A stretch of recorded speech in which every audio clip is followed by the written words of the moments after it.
Welcome back to my channel Suni's kitchen. Like చేయండి, share చేయండి, subscribe అవ్వండి. హాయ్ అండి, ఈరోజు రెసిపీ వచ్చేసి చేపల ఫ్రై చేసి చూపిస్తానండి.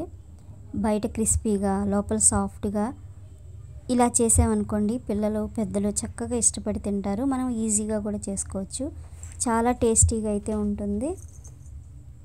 మనకి బయట నుంచి తెచ్చుకుంటే టేస్ట్ ఎలా ఉంటుందో ఆ విధంగా ఉంటుంది. కానీ బయట కార్న్ఫ్లోర్ అలాగే మైదా వాడతారు కదండి, ఆ రెండు వాడకుండా మనం చేద్దాము. చూడండి, ఇలాగా నేను ఒక 6 చేప ముక్కలు తీసేసుకొని శుభ్రంగా క్లీన్ చేసేసానండి.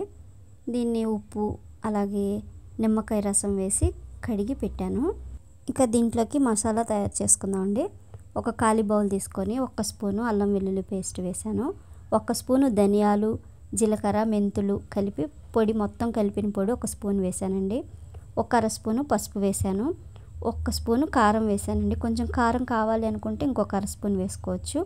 అలాగే సాల్ట్ వేసానండి. ఒక చిన్న బౌల్తో శనగపిండి వేసాను. అలాగే మనం ఏ బౌల్తో శనగపిండి వేసామో ఆ బౌల్తో సగం బౌలు బియ్యం పిండి వేసుకోండి. చూడండి, ఒక 2-3 స్పూన్లు ఆయిల్ వేసాను. అలాగే 1 నిమ్మకాయ వేసానండి. చూడండి, ఇప్పుడు దీన్ని కాస్త చక్కగా కలిపేసుకొని కాస్త వాటర్ వేసుకొని, నేను ఇంకా ఇక్కడ ఫుడ్ కలర్ ఏమీ కలపలేదండి. చూడండి, ఈ విధంగా కొంచెం కొంచెం వాటర్ వేసుకుంటూ ఇలాగా థిక్గా ఇలా పేస్ట్లా తయారు చేసేసుకున్నాం కదా. దీంట్లోకి కాస్త మనం తినే సోడా అంటాం కదండి, బజ్జీలకి వాటికి వేస్తాము, అది 1 పావు స్పూన్ వేసాను. ఇలా సాఫ్ట్గా అయిపోయింది కదా. ఇక ఈ చేప ముక్కలకి ఇలా పట్టించేయండి. చక్కగా పట్టించేసి డీప్ ఫ్రిడ్జ్లో పెట్టేసేయండి. 1 గంట సేపు పెట్టేసేయండి. చూడండి, గంట తర్వాత ఈ విధంగా అయినాయి. చూడండి, కూలింగ్ ఉంది. ఇప్పుడు మనకి ఎన్ని ముక్కలు కావాలో అన్నీ చక్కగా వేయించేసుకోవచ్చు. ఇక ఇంతకంటే మనకు వద్దు అనుకున్నాం అనుకోండి, ఆ ముక్కల్ని మనకి మూత టైట్గా ఉండే ఒక కంటైనర్లో పెట్టేసి ఫ్రిడ్జ్లో పెట్టేసేయచ్చు. మనకి ఎప్పుడు కావాలంటే అప్పుడు తీసి ఆయిల్లో వేయించుకోవచ్చండి. నేను డీప్ ఫ్రైకి కాస్త తక్కువ నూనె వేసానండి. ఈ నూనె మళ్ళీ వాడడానికి పనికిరాదు కాబట్టి. చూడండి, ఈ విధంగా ఒకవైపు వేగిపోయిన తర్వాత ఇంకో వైపు తిప్పుకొని ఇలా వేయించేసుకోవాలి. మంచి కలర్ వచ్చే వరకు. చూడండి, ఈ విధంగా లో ఫ్లేమ్ పెట్టుకోండి. రెండో వైపు తిప్పేటప్పుడు ఆయిల్ బయటికి రాకుండా చూడండి, ఈ విధంగా మనకి చేప ముక్క వేగింది అంటే ఎలా తెలుసుద్ది అంటే, ఇక ఈ విధంగా ఆయిల్ అంతా చల్లారిపోయినట్టు అయిపోవాలి. అయితే మనకి చేప ముక్క వేగిపోయినట్టే. పైన భలే క్రిస్పీగా వచ్చిందండి.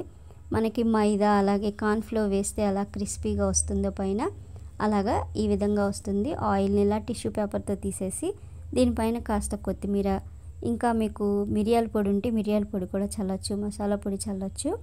కాస్త నిమ్మకాయతో ఇలా గార్నిష్ చేసి పెట్టేశానండి. టేస్ట్ అయితే చాలా బాగుంది. మనకి ఎన్ని ముక్కలు కావాలన్నీ వేయించుకొని కత్తిమై ఫ్రిడ్జ్లో పెట్టేసామనుకోండి, రెండో రోజు లేదా ఈవినింగ్ టైంలోనూ పిల్లలకి రసం పెట్టినప్పుడు ఇలా వేపి పెట్టారంటే చాలా టేస్టీగా ఉంటుంది. ఒకసారి ఇలా ట్రై చేసి చూడండి. ఎప్పుడైనా ఒకవేళ మనకి చేప ఎక్కువ ఉందనుకోండి, ఇలాగా చక్కగా మసాలా ఇలా పెట్టేసి మనం లోపల పెట్టుకోవచ్చు ఫ్రిడ్జ్లో. ఇవి ఎప్పుడైనా పప్పు చారు చేసినా అలాగే పప్పు చేసినా ఈ విధంగా చేసి పిల్లలకు పెట్టొచ్చండి. చాలా బాగుంది. ఇలా పైన చక్కగా నిమ్మకాయ వేసేసి ఇచ్చేసేయండి. టేస్ట్ అయితే చాలా బాగుంది. ట్రై చేయండి.